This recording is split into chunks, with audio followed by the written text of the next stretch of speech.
Do you know what dowry killings are? No. No. I do not. I don't know. Isn't it when the husband of like a family kills the wife if she's like bad or something? I don't know.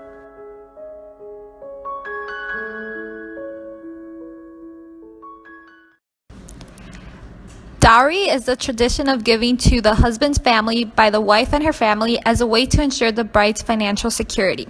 But since the 1900s, it has become demands made by the husband and the in-laws for their own happiness and wealth, which causes disputes between the families. The husbands and the in-laws verbally harass and physically harm the wife in order to make the wife's family increase their dowry amount and force the wife to give up any monetary gains. If the family does not offer the demanded amount, the wife is killed, oftentimes burned alive by the in-laws, or commits suicide because she can no longer deal with the pain, fear, and harassment.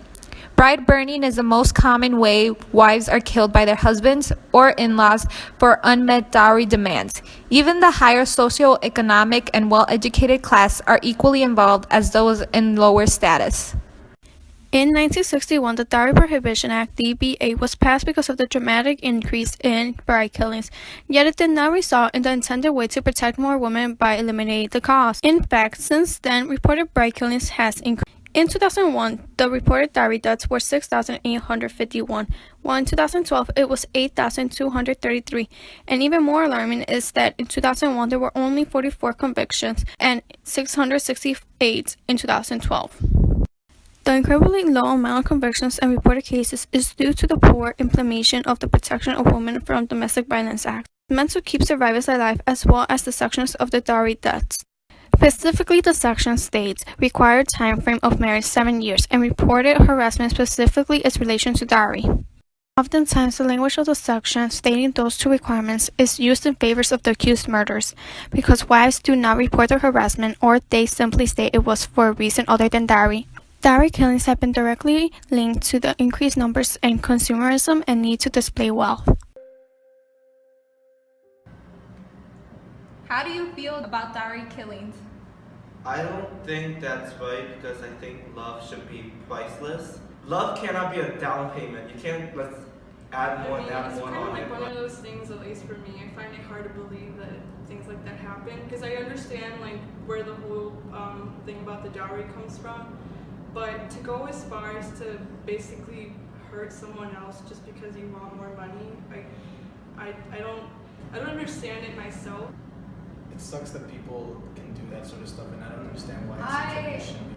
I was not at first aware of how often this happens, and I am kind of shocked and surprised. That sounds really, really terrible, and it actually makes me really upset and angry.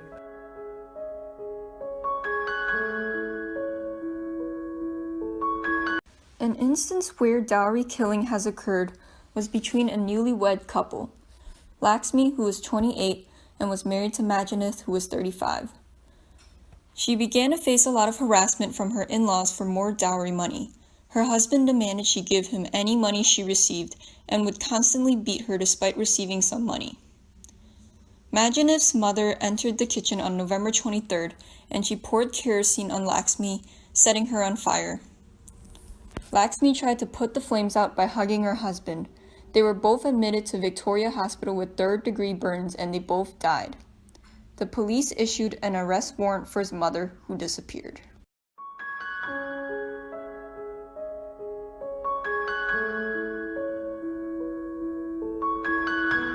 To take action to stop dowry killings, you can play the game Angry Brides, which was created in order to help raise awareness of dowry harassment in India. The game can be found on Facebook, and the page has reached 270,000 fans who have been sharing their thoughts on dowry killings as well as trying to help. You can also help by volunteering or becoming an intern for the Advocates for Human Rights to help end violence against women, as well as lobbying for legislative and policy reforms for women's rights. Your monetary donations for the organization Girls Not Brides will make a difference to create projects to end child marriage and hence decrease the cases of bride killings due to dowry.